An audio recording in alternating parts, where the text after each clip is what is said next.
Hey, ocean travelers around the world, this is the Mariana Trench, life thriving, where sunlight never reaches. 10 kilometers down, in crushing cold and endless night, life solves the impossible. Tonight, a clear, testable portrait of how the habitable world truly works. A small vessel drifts above a quiet patch of the western Pacific, where waves look like brushed steel and the sky keeps its distance. On deck, a cylindrical lander waits with calm patience.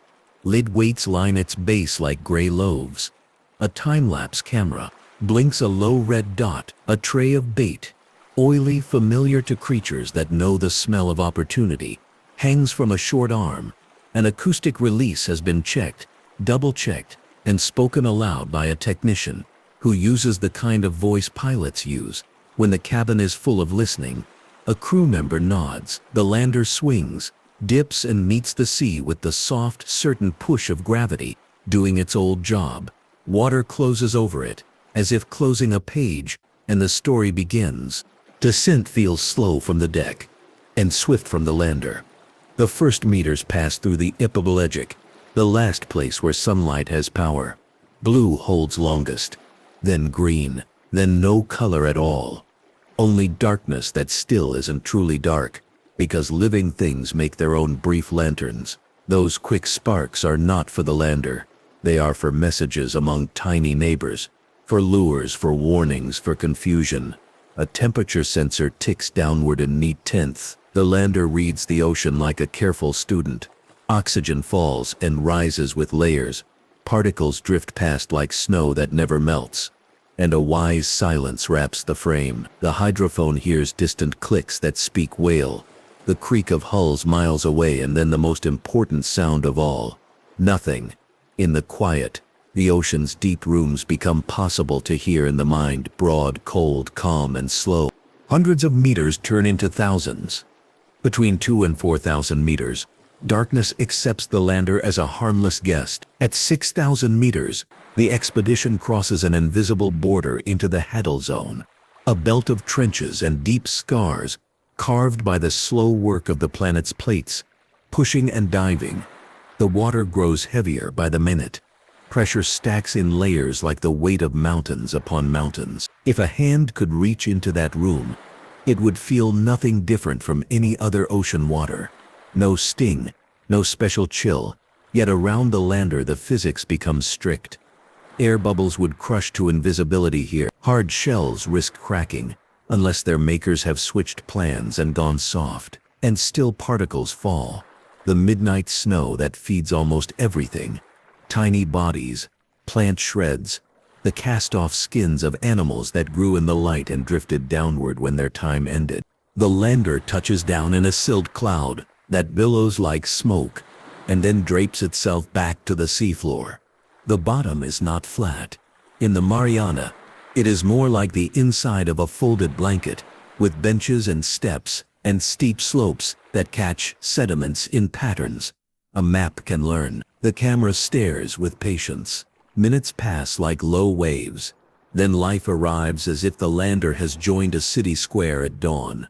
Amphipods appear first, slim and quick, all elbows and hunger, arriving from the dark with the confidence of animals that recognize a scene. They pile onto the bait like shoppers to a bakery window. A translucent fish flickers at the edge of frame. It is a snailfish, all softness and intent, moving with the precision of a creature perfectly matched to pressure. It turns once, slow and certain, shows a face like fine paper, and glides on. The camera's timestamps and the tiny data lines running alongside the images tell a methodical truth.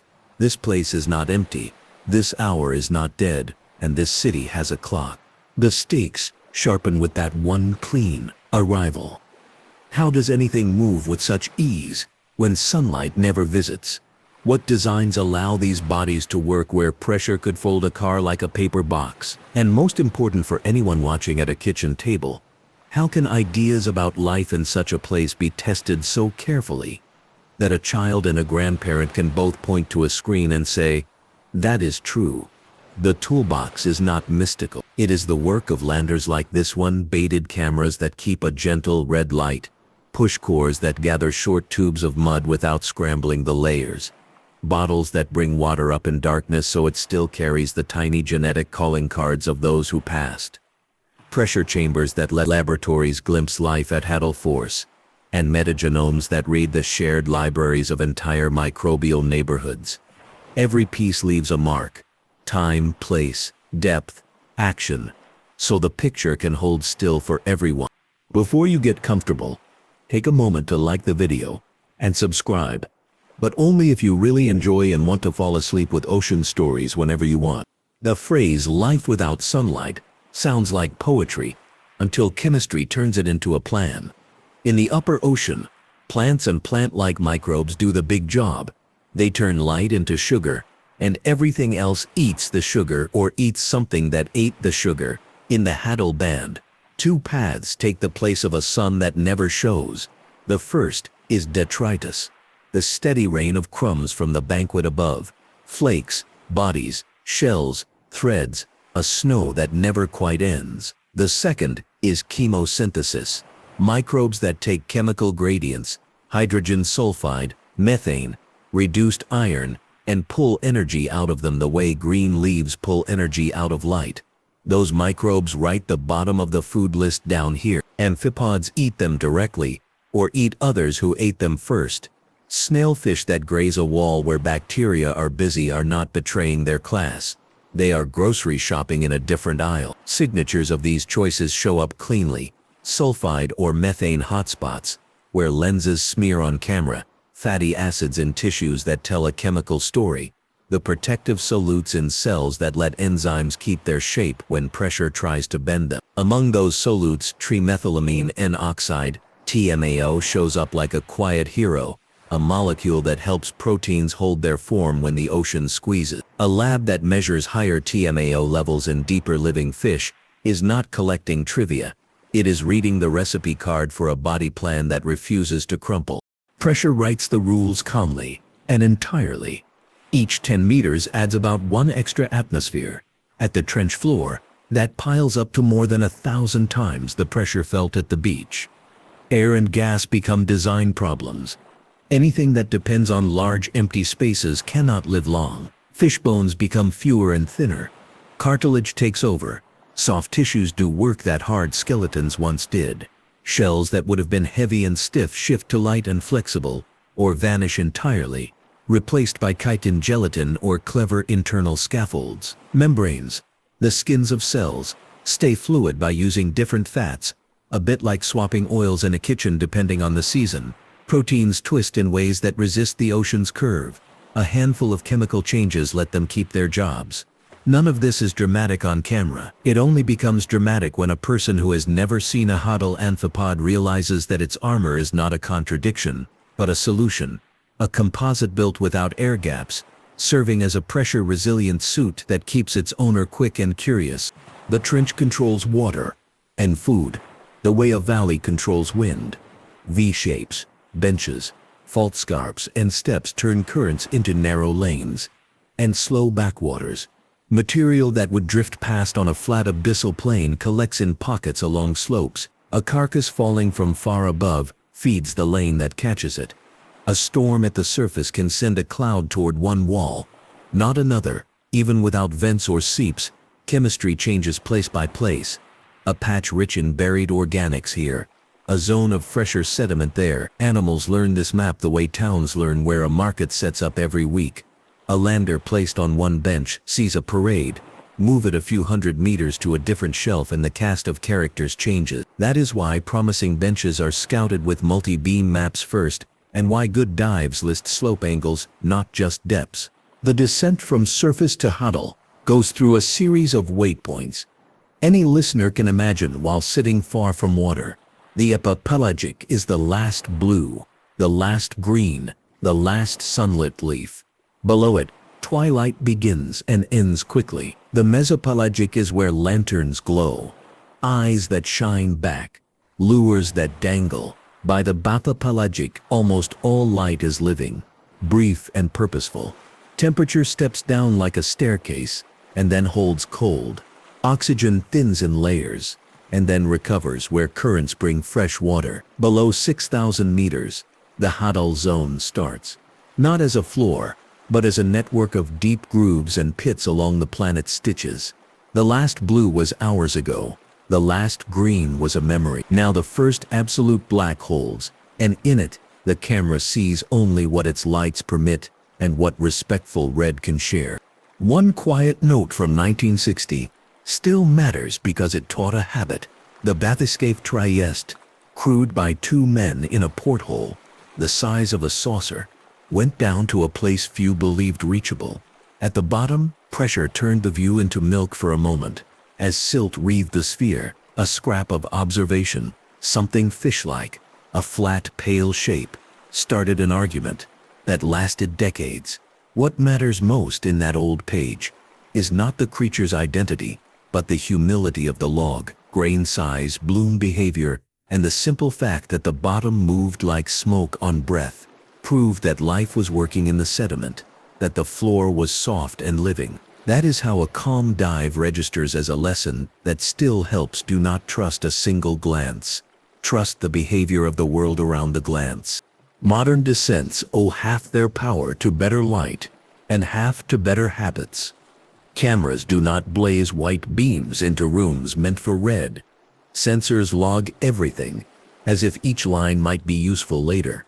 Temperature, oxygen, nitrate flow direction, light level, time. Pilots and engineers speak in shared language so that anyone can reconstruct a moment. Robotic landers travel in small groups now, not as soloists. One records time-lapse at the bait, another stares at a fixed spot where xenophyophores, the mansion-building single cells, grow like lace across the mud, and a third reaches out a quiet arm to take a core without folding the layers. Positive results: shy fish, greedy amphipods, a rare glow enter the library with coordinates. Negative results: nothing but silt and passing flakes enter the library the same way. That habit might sound dull, but it is how patterns emerge and how human imagination, which loves to race, is made to walk at the right pace. Chemosynthesis takes a seat in this portrait not as a special effect but as a quiet engine. Microbes that live on and under the seafloor tap chemical gradients. Sulfide rising from pores, methane seeping from deeper sources, iron and manganese changing their forms as water brings new chemistry to old. Where such gradients are strong, mats form that look on camera like frost or dough spread thin.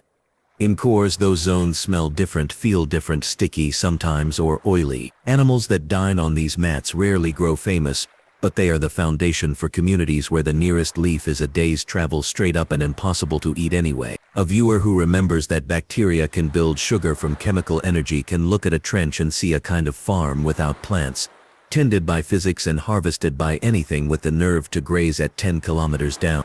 The Hadal snailfish has become the icon because people like success stories, and because this fish shows how softness can beat pressure. Its bones are light. Its tissues hold more of those protective solutes that keep proteins steady. Its skull looks like a suggestion, instead of a fortress. On trench walls, egg clusters and small juveniles have been filmed in place where currents stroke the rock in gentle lanes. That detail matters because it turns a trench wall into a nursery map, and because it tells the world to tread lightly where nurseries lie. A few words from a pilot who filmed such a spot say enough. Small bodies out of the current, larger ones in the drift, like any good river. A person who has never seen a trench can picture that immediately. Children in a calm eddy, adults in the main flow. Amphipods, the cleanup crew, win no beauty contests and never ask to. Their job is to arrive fast, eat what falls, and turn it into motion. In time-lapse scenes, at bait, they stack like dominoes, then restack as the outside layer swims off and an inside layer takes its turn. Metals accumulate in their tissues, a paper trail that tells of the human world and the natural one, both raining down together. Stomachs reveal the root carbon took, plant pieces, bits of jelly, even flakes of bacterial gnats that drifted free. Their armor works at pressure because it is not trying to hold air. It is a seamless suit that flexes just enough and no more. Then there are the giants that are single cells, Xenophyophores, whose name sounds like an ancient library and whose body looks like a lace wreath made of grains. One cell gathers fine particles, glues them together into a test, and spreads itself through the chambers like a house of mirrors. The result is habitat built by a single tenant, a place where smaller creatures weave paths and microbes farm the cell's surfaces. In a camera frame, a meadow of them looks like a delicate doily spread across mud, covering square meters in patterns that mark where currents have slowed for a long time. They signal stability. They mark places that repay a return visit. In maps they become flags that say, "Here patience will be rewarded." Microbial nations carry the underground of this city on their backs.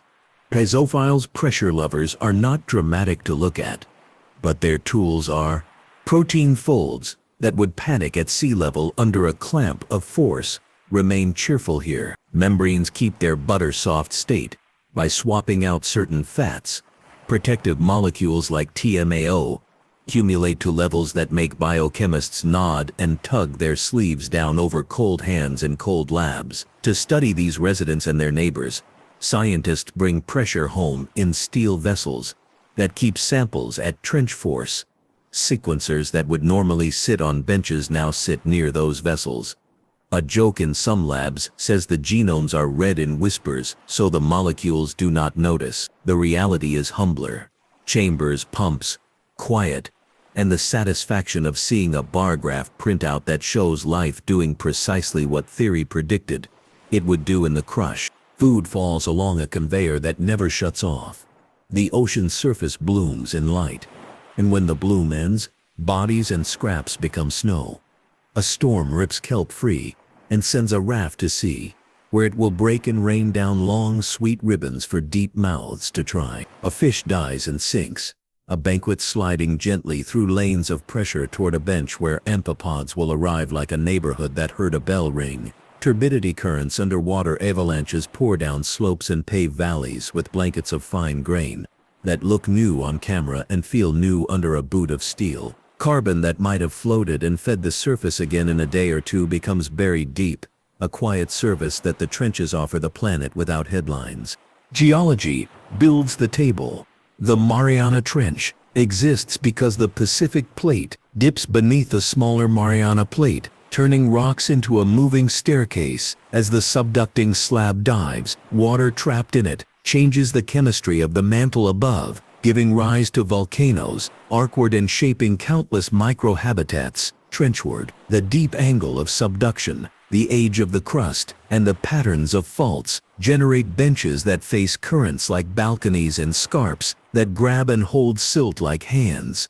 Each of those features alters where food lands and how long it stays. A lander that captures amphipod swarms in one pocket might see only flurries of snow 200 meters away. It is not magic, it is architecture. Quakes and slides refresh rooms in a day that might have stayed the same for years.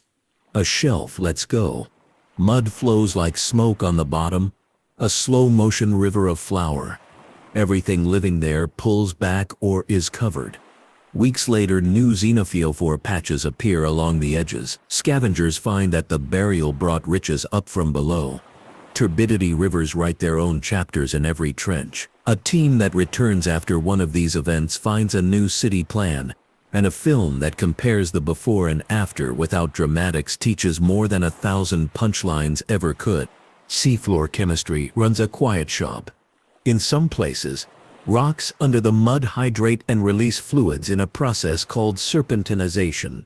Those fluids carry hydrogen, which can feed certain microbes. Elsewhere, methane seeps lift slowly, making tiny skylights in the mud, places where bacteria bloom like frost.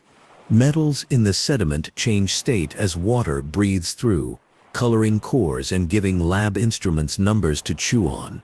Sampling these spots demands care. Gas can escape quickly, pressure changes can change chemistry.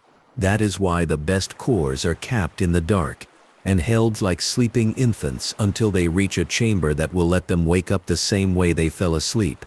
Adaptations repeat across life, like a theme in music. Membranes swap in fatty acids that stay fixable when squeezed. Proteins earn small changes that would not matter at a beach, but make everything simple at the bottom. DNA repair enzymes keep watch on strands that stress would otherwise fray. The kit shows up in bacteria, in small animals, even in fish. It is a set of solutions to a set of problems that pressure writes into every sentence. Convergence happens not out of fashion, but out of physics. The same problems lead different families to the same answers. Studying all of this requires tools that look humble and act bold.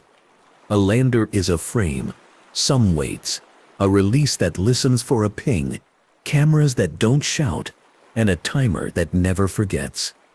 Traps bring back amphipods, along with notes on who arrived first. Cores bring back pages of mud arranged in millimeters like tree rings. The perfect Haddle clip, the kind that museum docents love, holds a scale somewhere in the frame, lasts long enough for behavior to show, and includes a data slate depth, time, current direction, so that what happened can happen again on purpose. A short film of amphipods behaving like polite commuters in a train station tells more about how the world works than a dramatic montage of surprises.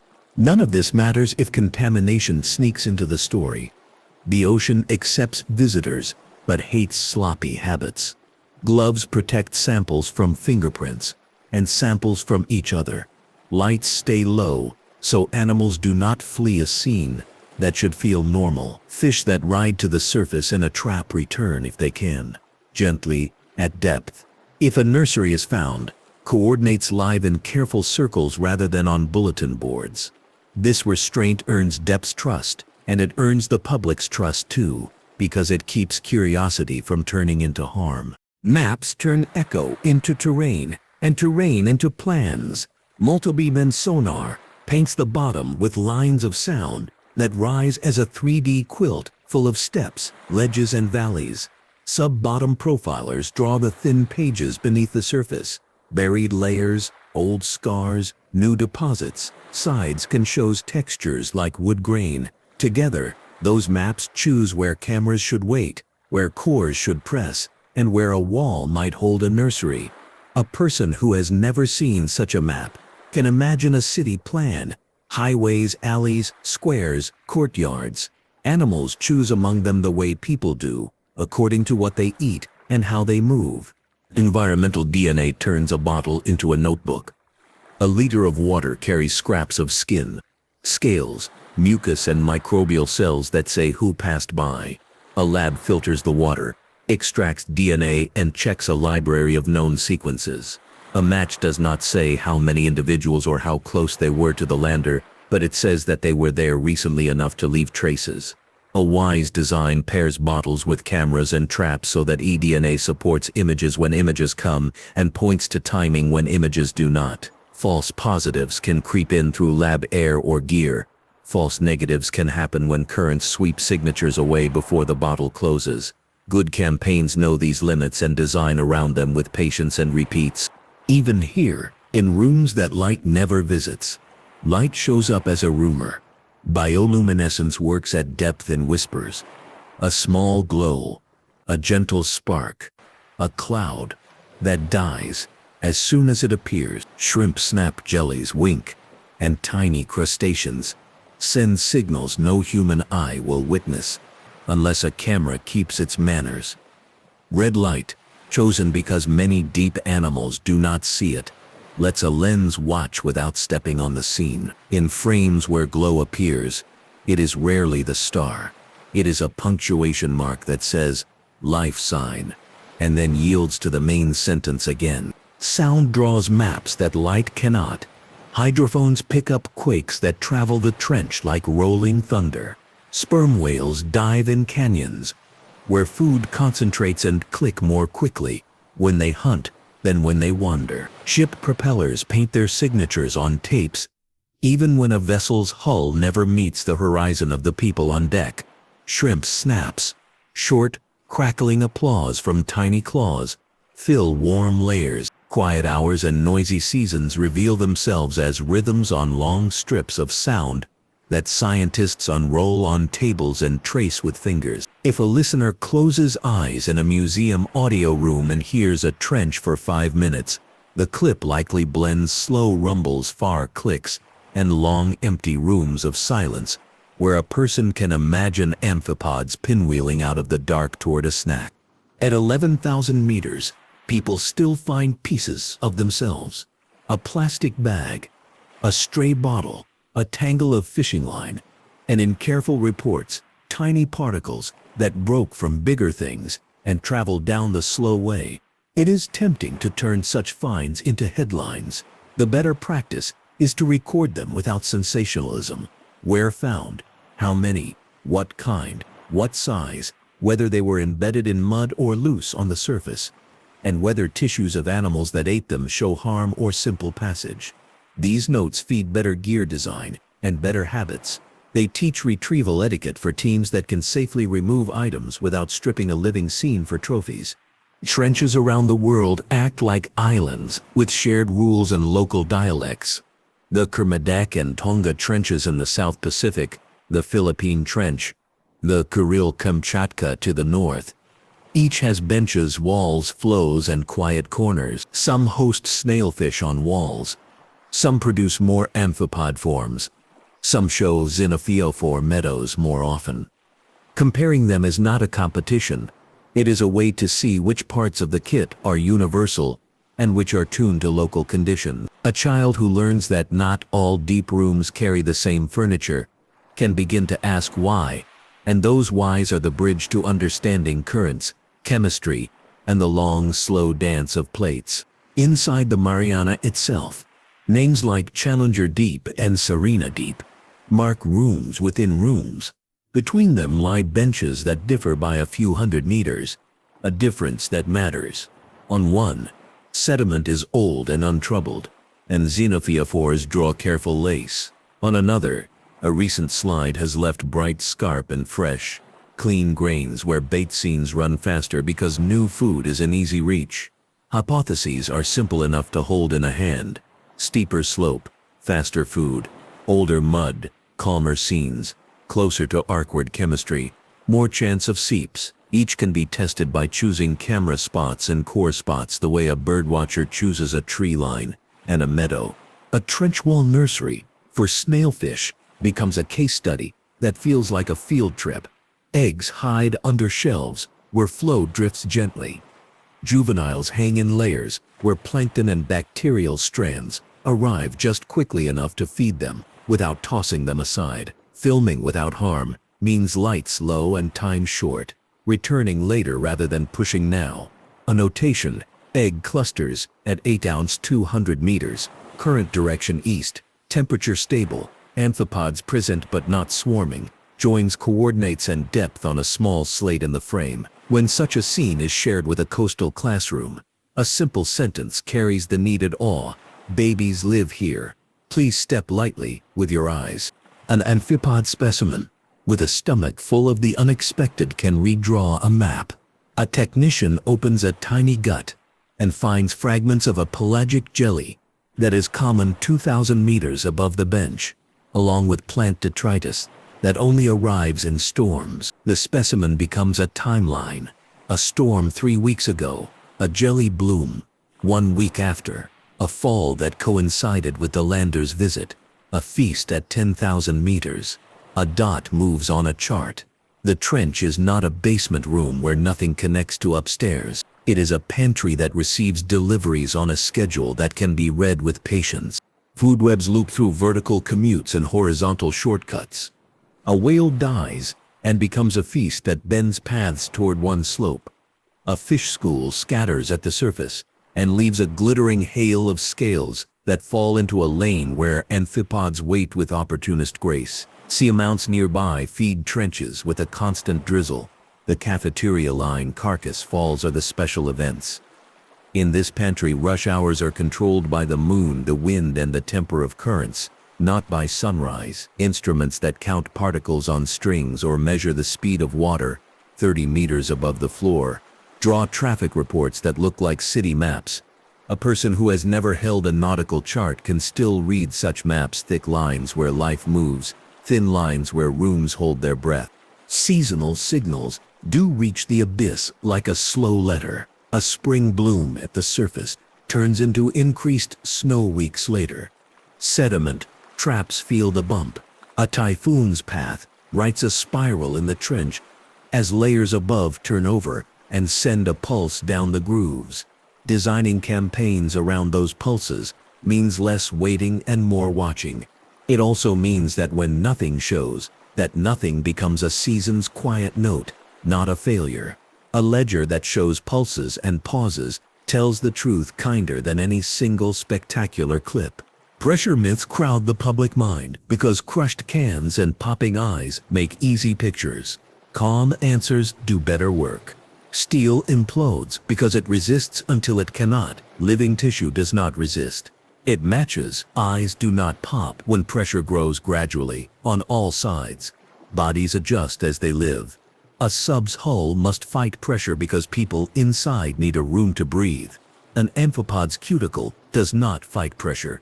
It is built to live inside it. Videos of sudden implosions are loud metaphors for the wrong lesson. The right lesson fits on a postcard.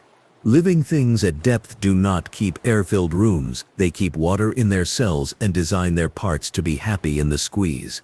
Pilots and technicians who visit these rooms speak in simple lists when asked about their first moments on the bottom. The same order repeats. First, silt rises. Second, the sound of small taps and ticks on the hull returns as amphipods and grains hit metal. Third, movement at the edge of the light, something testing the boundary. A pilot's line on a clipboard says, "Touchdown, bottom like flour, signal good, one snailfish pass left to right." A technician notes, "Amphipods at bait in under 2 minutes, current from west, temperature steady." Such lines are the literature of this work. They are not poetry. They are better than poetry in rooms where truth is shy. Next generation tools extend patience. Residence landers, built to stay for months. Watch seasons change rather than hours. Cabled observatories, perched on safe ledges, send live data to shore. And let communities watch a trench be a trench while they make dinner. Small labs that keep pressure steady. Let experiments run in the same force that the ocean applies.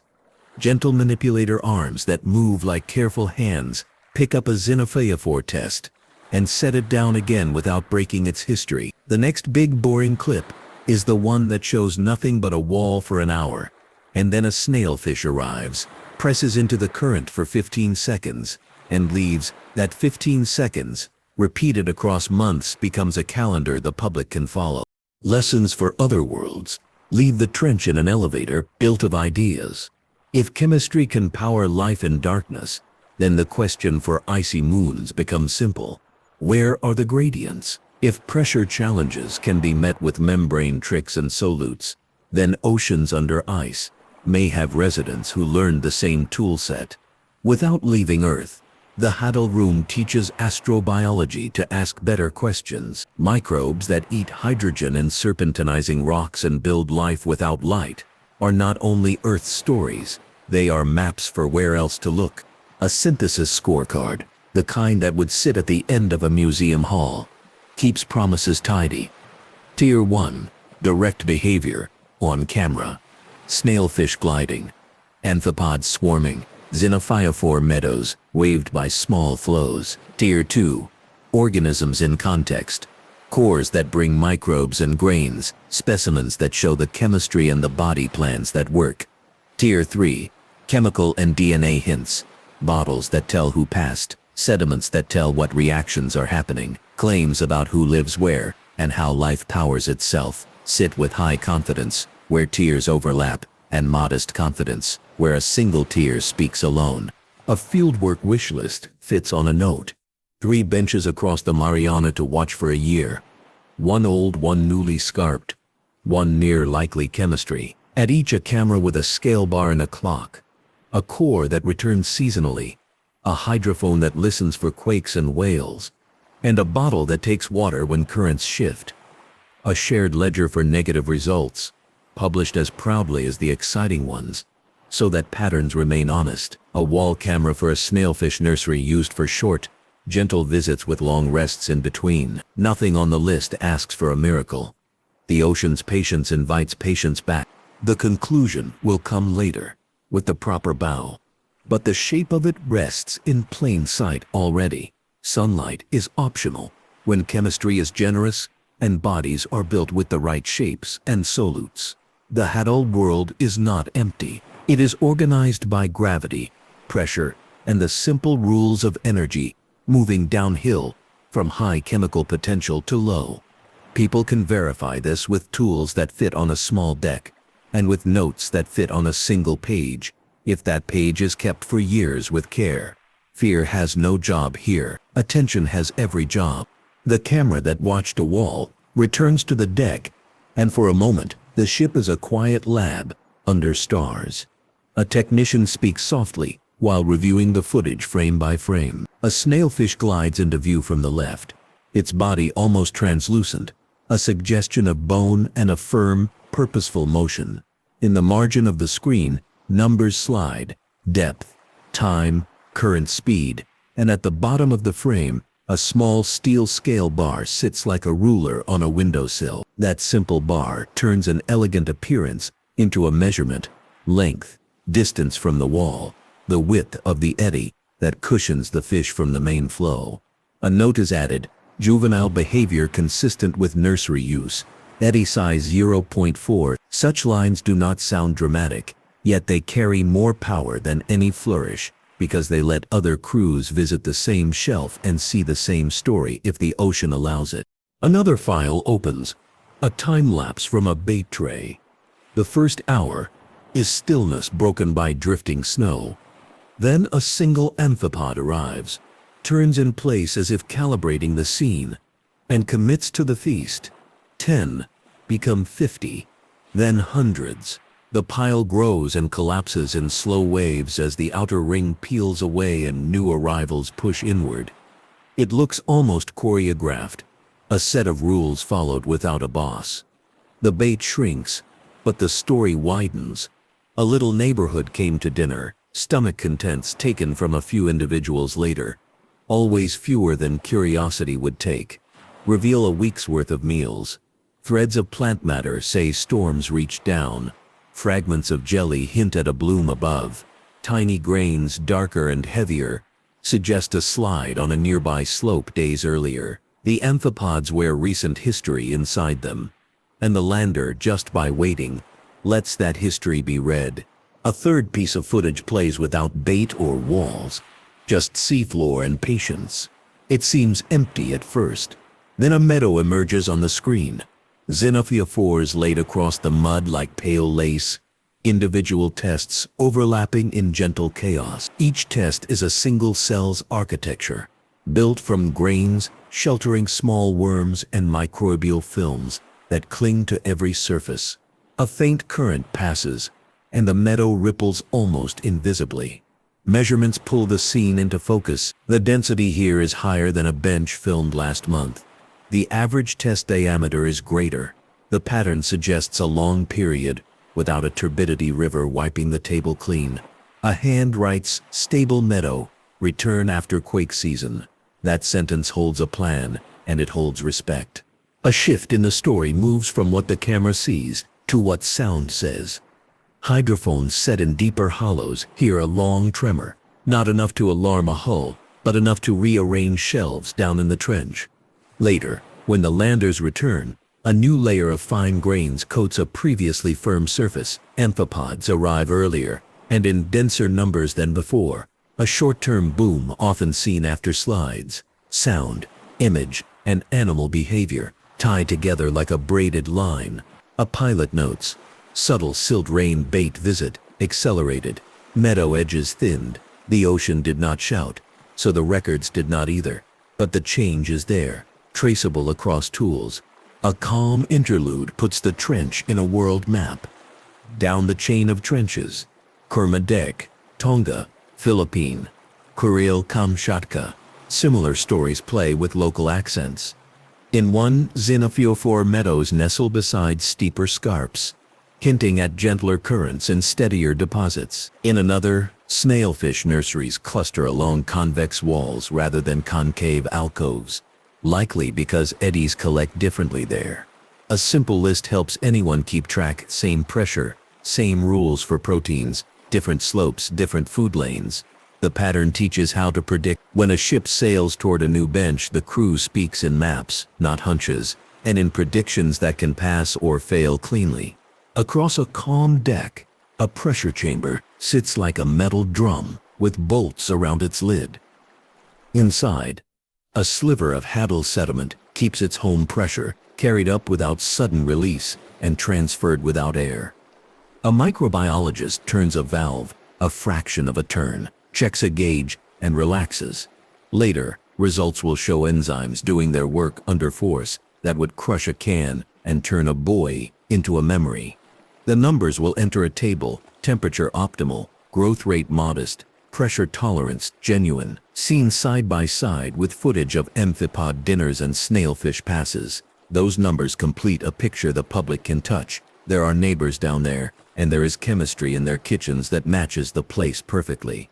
A visitor on deck asks a quiet question, often posed by viewers at home. If pressure is so intense, how does a fish's blood not boil or freeze? The answer is friendly and brief. Pressure does not heat or chill, it squeezes. Water does not compress much, and bodies hold water. So the trick is to avoid gas pockets and rigid spaces that fight the squeeze. Protective molecules like TMAO help proteins keep their shape, the way braces help a shelf carry weight. Membranes adjust their fats to stay fluid. Bones go light, cartilage picks up work, and any space that might trap gas is either avoided or kept so tiny that the squeeze has nothing to crush. A scientist once said to a class, "Pressure is a rule, life is the workaround," and a dozen hands went up, not from fear but from interest. A pilot's notebook from a modern descent adds texture to what the viewer already knows. Ballast away. Descent rate nominal. Passing 6,000 meters. First Hadal waypoint. Hydrophone. Distant clicks. No nearby prop signatures. Lights to red. Bottom approach. Silt rise. 5-7 seconds. First motion. Amphipods. Then single snailfish pass. Body translucent. Behavior unhurried. Bait tray. First arrivals at 2 minutes 10 seconds. The voice on the recording remains steady. A technician's entry later that night is just as clear. Push coercion 3, intact layering to 18 centimeter, methane odor absent, microbubble loss minimal, core temperature constant during transfer. These statements fit a public show like well-cut pieces of cloth. They tell the truth with no extra thread. The script returns to geologic cause with a human scale. A person standing on a beach watches waves fold on sand. A person gazing at a trunk-sized piece of basalt on a ship's deck watches a much slower wave. The wave of the Earth's crust, diving under its neighbor slope by slope, day by day. Down where that motion pinches, the trench forms. The very act of subduction pulls water into rock, changes chemistry and shapes everything that follows. Volcanoes uprange, benches downrange, scarps in between. It takes no special training to hold this in a mind. It takes only a map and a finger tracing a V and the patience to imagine time moving like honey. A set of small, careful scenes keeps building the viewer's library. In one, a core pulled from a likely seep site hisses faintly in a pressure-maintaining sleeve, hinting that gases were present in situ. A lab later confirms traces of methane. In another, a lander positioned on a freshly scarped slope records amphipods arriving in numbers that begin to fall off after a month, as the easy food is taken and the surface settles. In a third, a wall camera meant for snailfish nursery hours captures only small snow and a passing comb jelly that sends light in delicate brief ribs. Proof that patience also produces negatives, and negatives are part of the book. Along the rail, a crew member speaks to a visiting school group via a tablet connection. The children see a still image of a xenophyophore meadow and are told that each structure is one cell. A hand on the other side of the connection moves to a piece of kitchen sponge and a jar of flour. The crew member presses the sponge into the flour and lifts it, dusted. Imagine a cell making its own sponge out of grains, then living inside it and letting microbes and tiny animals live on it, the voice says. The children nod. A teacher writes single-cell reef on the board. That phrase will travel farther than any Latin name and do more good. On another night, a row of water bottles lines a bench in the lab, each labeled with depth and time. Filters sit inside their holders like small drums. A scientist pours the first liter through, then the second, then the third, each taking a little of the trench's invisible history and trapping it where it can be read. Later, sequences will appear on a screen as strings of letters that match those of known species. A viewer at home does not need to see the A's, C's, G's, and T's to understand. A short, plain sentence is enough. A liter of deep water carried the signatures of life that passed within days or hours. And this night, those signatures matched what the cameras suggested had been there. Bottles that see, easy to remember, easy to trust when paired with images. Sound returns with a gentle lesson. A long, low quake sends a signature along the trench that echoes like a distant train. Hours later, the hydrophone rests inside a hush, so deep that a person on deck can almost believe they hear it through the steel. Then far-off clicks rise, whales testing a lane. The rate of the clicks quickens when hunting happens. The lander's cameras set along that lane later pick up nothing but snow. Such nights matter too. Whales used a canyon in darkness. The landers did not share, and the map of activity gains an outline, even when no fish or amphipod visits a frame. Traffic reports do not need eyes to be useful. Ears do the job just as well. A short mailbag interlude fits naturally after the sound of whales. A common question asks, are there any truly large animals in the trench besides visiting whales? The answer is careful. The hadelfish, recorded to date, share a design that likely caps their size. Protein stability and the cost of building and maintaining bodies at pressure make extreme bulk unlikely for active swimmers living their whole lives at depth. Large visitors, carcasses, drifting logs, occasional big pelagic fishes arrive from above. The residents are adapted to pressure in ways that favor efficiency over sheer mass. Even so, the scale of a snailfish close to the camera or an amphipod swarm over bait can feel large in the mind, which is a measure of behavior and setting, not of bone length. Another frequent question wonders whether trenches suck ships down. A calm answer repeats what pressure already taught. Trenches are shapes in water, not drains. Gravity pulls down. Buoyancy and hull design keep ships up. The danger to ships lies in weather, waves, and simple human error, not in deep geometry. A short phrase serves the trench is a valley, not a mouth. That phrase, like a lighthouse's pattern, is easy to remember and to share. Across the next few minutes, the script traces how seasonal signals reach the abyss. In spring, surface blooms spread like green veils. At depth, sediment traps click with added weight weeks later as particles accumulate faster. In autumn, storms tear and stir at depth. Amphipods with plant threads in their stomachs, numbers slightly higher for a short time. Instruments mark these pulses with little spokes on graphs. A viewer does not need a graduate course to read them. More spokes mean a busy season, fewer, a quiet one. When crews schedule landers, they time them the way gardeners time planting, by season and by the smell of weather. Pressure myths receive one more gentle turn. Videos of imploding test objects race through phones, because loud events travel further than quiet truths. A better exercise sits on a museum table. A jar of water is pressed by hand. Nothing happens. A small bag of air is pressed. It resists and then pops.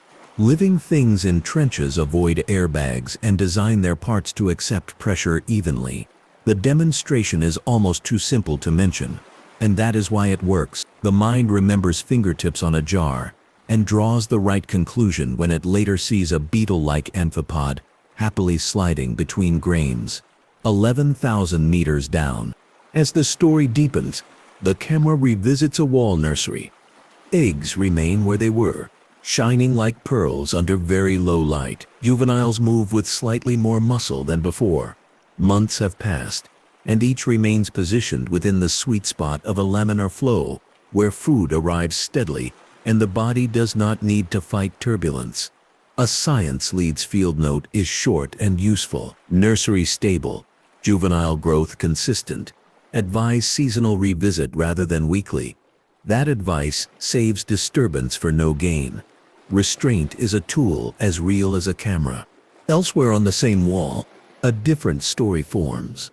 A filmy layer coats a strip of rock as if someone had painted it with transparent glue. Under magnification, the film holds thousands of bacterial bodies. A chemosynthetic mat, likely feeding on a faint flow of reduced chemicals, seeping from a crack. No drama attends this discovery. It is written as coordinates, depth, slope aspect, a short description, and a plan to return. Still, it carries weight, because the evidence connects chemistry to food, microbes to animals, and geology to life in a loop simple enough for any listener to repeat to a friend. A return to the meadow shows change after a season of quakes. Parts of the oldest lace have broken and slid. New growth appears at edges. The meadow is not a painting, it is a project under constant revision. That understanding is the bridge that takes a viewer from one trench to the next. All living places change. Trenches change slowly and then quickly, then slowly again, and life moves within that pattern. In the lab, a micrograph shows TMAO levels plotted against depth for a set of fish species from mesopelagic to hadal. The line climbs. The deepest fish carry the most. A child can read that line like a path up a hill. The narration strips away jargon. At more pressure, more of the protective helper travels in the blood and cells. The same child will later see a hadal fish glide past a lander and say, "That one carries more helper," and the sentence will be both charming and correct. Another scene explores an amphipod's armor. A scanning image reveals plates fitted without gaps, curves that meet like well-joined wood, and textures that allow flexibility without pockets of air. The narration makes it accessible. This is not a balloon. It is a suit. It does not pop. It bends. A hand places a model on a table. A simple 3D printed shape with overlapping plates. It bends without creasing. The lesson is physical. What resists fails. What fits in survives. A question arrives about bioluminescence. Who glows down here? And why? If the light is so scarce? The answer offers roles rather than a list. Some glow to attract, some to confuse, some to communicate. A comb jelly that wanders into view and sends light along ribs gives a quick show that to human eyes looks like celebration, but to neighboring creatures likely reads as a byproduct of motion or a signal that says, "Do not touch." The camera's red glow leaves the scene as neutral as possible. The narration states the key point: light at depth is not absent. It is careful. The script pauses over ethics once more, because the deeper the room, the easier it is to do harm without seeing it. Crews choose red light and short visits for nurseries. Traps that capture amphipods are sized modestly and used sparingly. Any large item of human debris visible on the floor is left alone if removing it would damage a meadow or a nursery. A note is made, a plan formed for a safe retrieval, and patience holds. When coordinates are shared, they go to scientists and agencies prepared to protect, not to maps that anyone can chart for curiosity's sake. These choices do not deflate public interest. They protect it by ensuring there will be stories tomorrow. Attention turns to the surface, where the story began and where it will end. A small ship, kind in its movements, circles slowly in a patch of glossy sea. A crew member rinses a bottle with seawater 3 times before filling it, a simple ritual that keeps the bottle honest. A pilot marks the time and calls depth to a deckhand who writes with thick pencil lead on a slate, because pencils write when pens fail in damp air. The work's drama rests in these small habits, repeated across seasons and latitudes, which build a ledger that a community can trust. A quiet tour through pressure math returns because numbers comfort many viewers. Every 10 meters adds an atmosphere. At 11,000 meters, the number becomes 1,100 atmospheres, enough to shrink, crush, and close, but not enough to freeze or boil water, not enough to stop biology designed for it. The narration gives one more friendly comparison. Imagine a stack of cars this high. Now imagine that instead of cars, it is ocean water, which barely compresses. The animals match the water. That is the trick.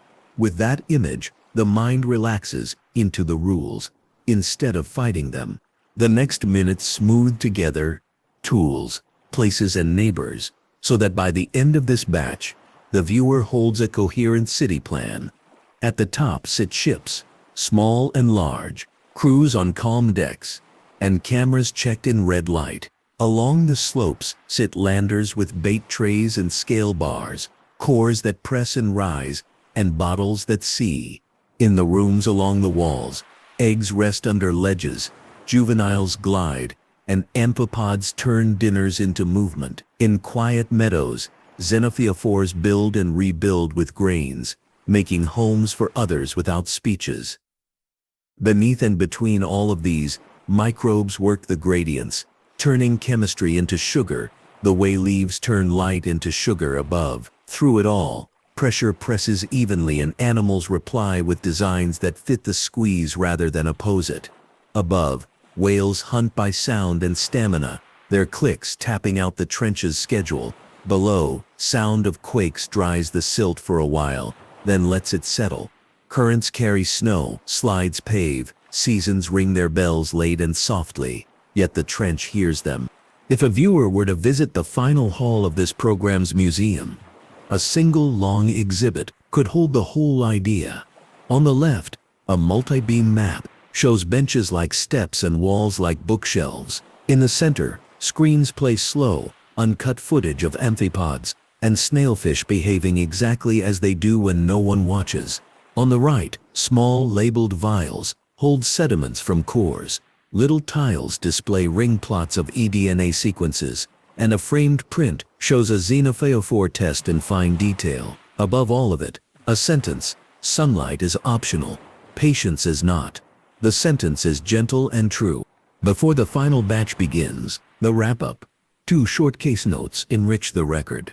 In the first, a deep storm, reported by surface instruments, wind, wave, and pressure, precedes a bright pulse in sediment traps, set 1,000 meters above the trench floor. Days later, amphipod stomachs include more plant fiber than usual, and a snailfish wall cam records a slightly higher density of passing planktonic flakes.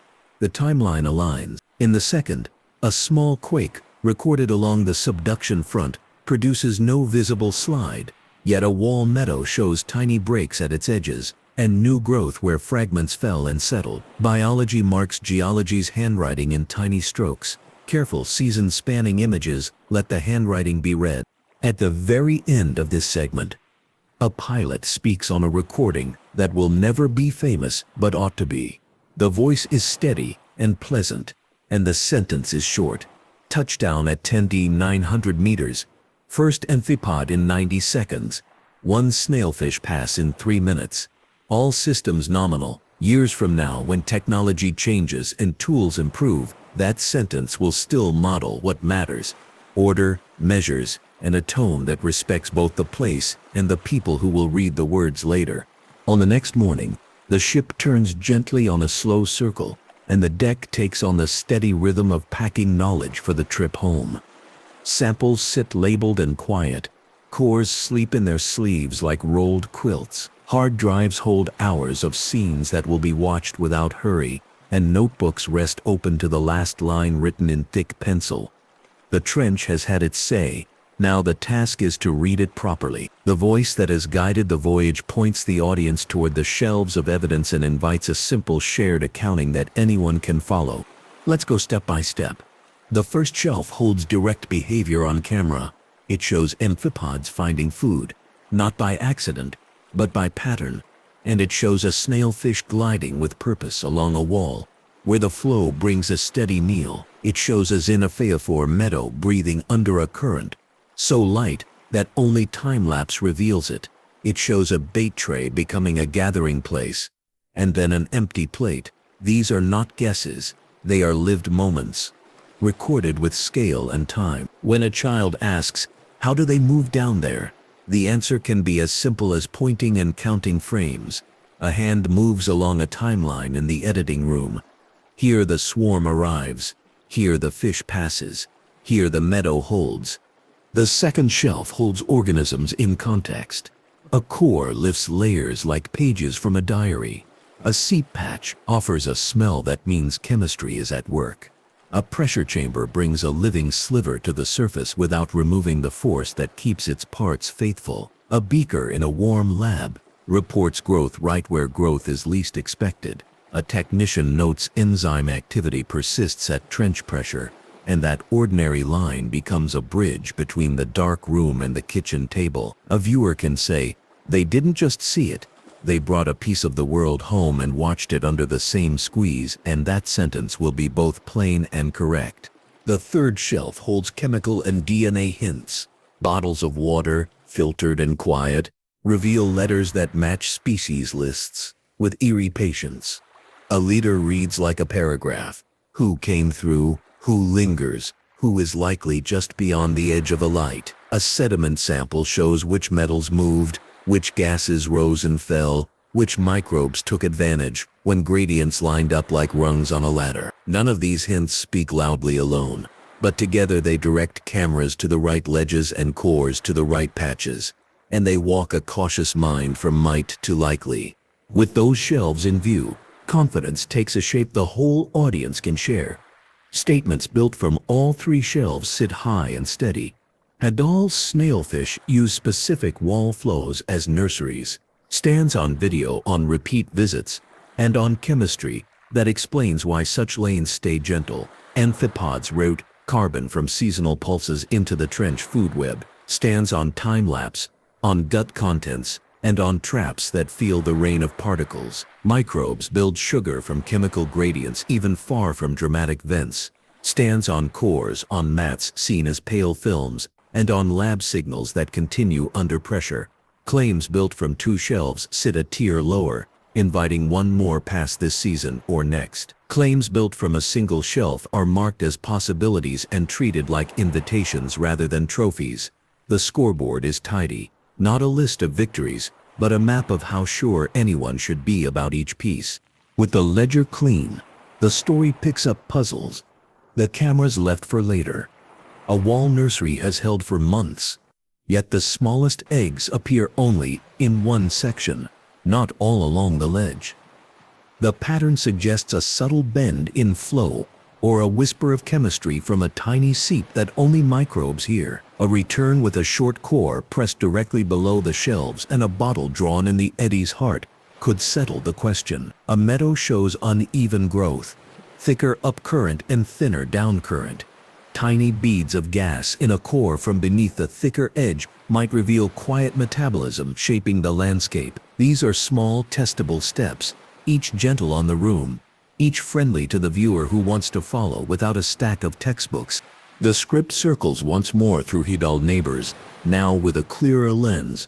Amphipods become honest historians who carry the week inside them. Snailfish become architects, choosing rooms in a house built by gravity. Xenophyophores become single-celled landlords, offering many doors to smaller tenants. Microbes become the constant crowd at the market, opening stalls wherever chemistry draws a line between what is full and what is empty. Even quakes and slides stop being monsters. They become weather, and the camera learns to check the sky after the storm without trampling the garden. Quick fact: in the weeks after a slide, food access increases in small bursts on fresh scarps. Watch out for this when scheduling returning landers, because a day too early can miss a gentle rush. A short human interlude collects voices that have stayed calm all along.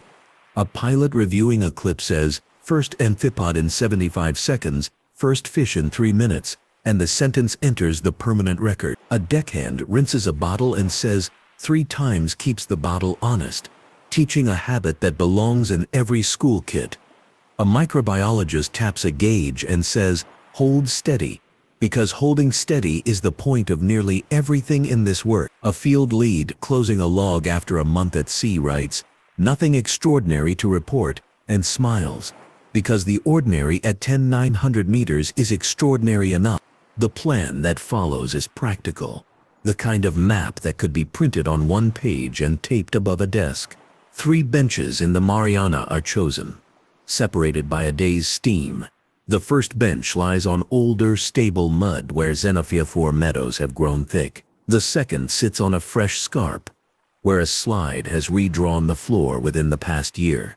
The third edges a wall where a faint film suggested chemosynthetic bacteria might be busy. At each bench a lander carries a low-light camera with a fixed scale bar and a clock in frame, a small bait tray tied to avoid spinning, a current meter, and a timed bottle that closes on a schedule. A hydrophone listens nearby. Gear stays for 3 nights around a new moon and returns twice, once in a season of expected particle pulses, once in a quieter season. All negatives, no fish, few amphipods.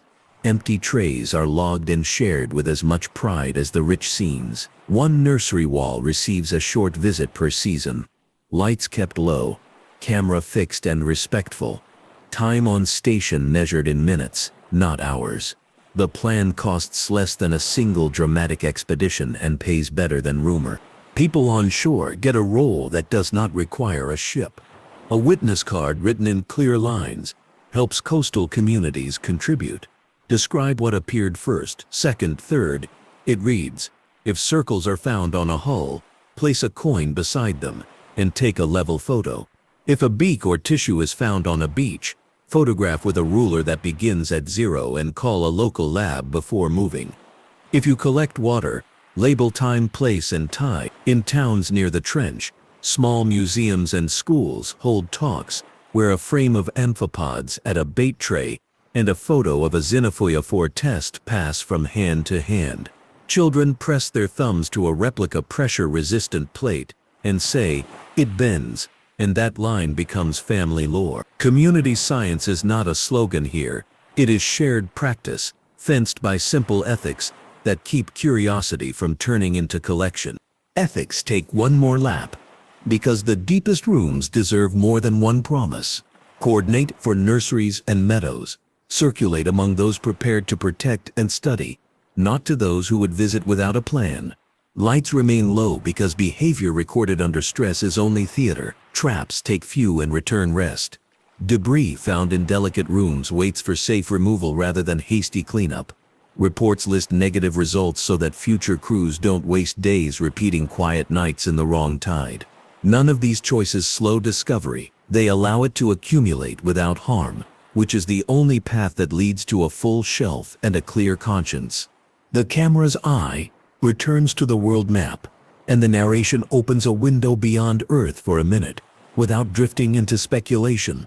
The Hedal rulebook reads clearly enough to carry to other oceans under ice. If chemical gradients make sugar in the dark here, then gradients might do so elsewhere. If membranes, solutes, and protein folds solve pressure here, then other worlds with pressure will likely push life toward the same solutions. Even if other oceans are never reached, those sentences help researchers ask better questions at home, and they add dignity to every trench clip that looks empty until a single arm, a single fin, or a single cell's construction project shifts the frame. Now the ledger of unknowns stands open, without embarrassment. Exact spawning sites for Hedal snailfish remain elusive, mapped by inference from juveniles and eggs but rarely filmed from start to finish. The frequency and scale of chemosynthetic patches far from obvious seeps need longer residence times to chart, not one-night visits. The long-term balance between particle drizzle and episodic falls at particular benches, the pantry's daily bread versus its feast days, once a year-long watch to settle. The true contribution of trenches to global carbon burial is measured in careful incremental studies that come in quietly, not as breaking news. These unknowns do not cloud the verdict, they sharpen the next steps. A final sweep through gentle myth-busting, closes open doors without slamming any. Trenches do not pull ships down. Gravity pulls everything down. And hulls are designed to push back with buoyancy. Eyes do not pop when pressure grows gradually and evenly. Bodies at depth are built without big pockets of compressible gas. Nothing boils in the cold room unless an object carries pressure differences with it that reality does not allow at depth. Large animals that live their whole lives on the Hadal floor are limited by cost and chemistry. Visiting giants may arrive from above, but resident giants are built for efficiency. Watch out for this: videos that promise instant doom teach less than quiet frames that teach rules. The rules are what make the silent rooms legible. The voice turns toward synthesis with the same steady tone it has kept since the first amphipod touched bait in the opening minutes. All the clues now sit together. The way amphipods arrive as if they had a schedule. The way snailfish select flows that take strain off their bodies while bringing food to their faces. The way a single cell builds a city block of habitat out of grains and time. The way microbes write sugar in the dark using chemistry that appears wherever rocks and water trade favors. The way pressure writes a strict grammar and bodies answer with spelling that never breaks. The outline on the board condenses into a portrait that a child can draw. A steep valley, a quiet meadow, a small fish on a wall, a cloud of busy neighbors, a bottle that sees, a core that smells like earth and ocean together, and a note in pencil that says return here when the season turns. The verdict can be spoken simply and will be true. Life thrives where sunlight never, by turning chemistry into fuel and by wearing suits designed for the squeeze. The Hadal world is not a dead vault. It is a pantry and a nursery, a workshop and a slow library, arranged by gravity and steady patience. The pictures that hold the mind are not explosions, they are repetitions. A club of amphipods building and rebuilding around a single front row spot. A snailfish tracing the same lane visits a meadow renewing after a slide. A bottle carrying whispers of DNA that match last night's shadows. A graph that climbs gently with TMAO as depth grows. Each is small. Together they are an answer. A single next, testable plan sits on the table, because a good story promises a next page and then shows where to turn it. It is a year-long, 3-depth Hadal line across those chosen benches of the Mariana. It places residence landers on an old meadow, on a fresh scarp, and near a hint of chemistry on a wall. It runs low-light cameras with scale bars and clocks. It takes cores in season. It listens to whales and quakes with hydrophones. It closes bottles when currents shift. It schedules returns for new moons and for lulls. It publishes negatives and positives with the same care, and it invites schools and coastal crews to watch from far away through shared dashboards. This plan would answer how often residents visit certain depths, at what hours, and in which company, and it would give the public a calendar they could follow. It would settle arguments about the pantry's rhythm and show where to place the next patient eye. The lens widens for the last minutes. Trenches encircle the planet like quiet stitches. Each stitch has its benches, its meadows, its walls, and its own blend of weather and surprise. If the audience learned a single habit tonight, it is to honor how such places trade spectacle for structure. A slow city lives below the ships. It keeps files. It writes on whales with circles, in other stories, and writes here in meadows and scarp lines, and in molecules carried home in bottles. The deepest rooms repay patience, not bravado. They welcome careful visitors who return tools to their racks and leave coordinates where only caretakers need them. They reward attention with answers that children can repeat, elders can trust, and scientists can test. The farewell wraps the ledger with a bow tied plainly. The ocean, just below the keel, looks ordinary. Under that surface, the trench falls like a folded blanket into quiet, cold rooms, where bodies have found many ways to say yes to pressure and yes to food without light. The program thanks the listeners without saying the words by offering them one more picture that will stay: a lander on a bench, a red glow that does not frighten, a meadow that breathes, a fish that passes without hurry, a swarm that builds and thins and builds again, and a notebook that reads, all systems nominal. In those words, the sea feels less like a rumor and more like a neighbor whose kitchen can be visited with respect. The closing lines return to the promise of a clear, testable portrait. The portrait is finished enough to hang and open enough to invite additions. A single expedition. A year of 3 unblinking eyes, 3 listening ears, a handful of carefully timed bottles, a few cores pressed without fuss, would color in the last pale corners around what amphipods truly schedule, how nursery flows shift with seasons, and how chemical patches breathe across months. It would do so gently with lights that whisper, with maps that choose wisely, and with reports that respect quiet success. When that ledger comes back full, the next deep ocean chapter can open in the same calm voice. Vents or trenches, slopes or plains, always patient, always checkable. Evening settles. The ship lifts and lowers as if nodding. Far below, a wall holds its slow river, a meadow mends, and amphipods wander like neighbors after dinner. The last picture offered is still. It shows a blank patch of mud and the shadow of a scale bar.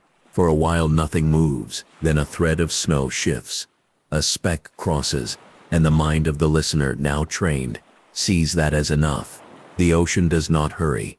It is pleased when no one else does either.